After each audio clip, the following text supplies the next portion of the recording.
एके दिवशी पुन्हा दर्शनाला गेले. दर्शन घेऊन पुन्हा मंदिराचा कळसाचं आपण दर्शन घ्यावं. मंदिराचा कळस पाहिला आणि चौबाजूला त्या ठिकाणी भिंत उभ्या केल्या गेल्या होत्या. 3 भिंतींवर गोपूर उभं होतं. 4थी भिंतीवर गोपूर बांधायचं अपूर्ण काम होतं. छत्रपतींना वाटलं हे 4थं जे बांधकाम बाकी आहे ते बांधकाम आपण पूर्ण करावं.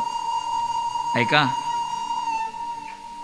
त्या मंदिरातले घाट नाही बांधले असतील छत्रपती शिवाजी महाराजांनी तरी चाललं असतं.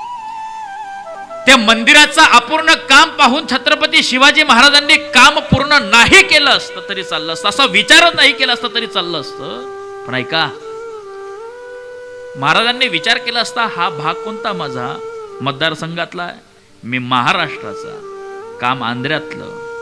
पण ऐका, राजा आहे. राजाने संकोचित बुद्धी ठेवू नये असा राजा प्रत्येकाला आदर्श देऊन गेला म्हणजे छत्रपती शिवाजी महाराज.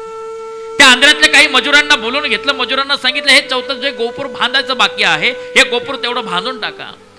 आणि पुढच्या मोहिमेला जात असताना त्यांना पैसा अडका त्या ठिकाणी सामग्री लागणारे देणारी देऊन छत्रपती शिवाजी महाराज पुढच्या मोहिमेला निघून गेले.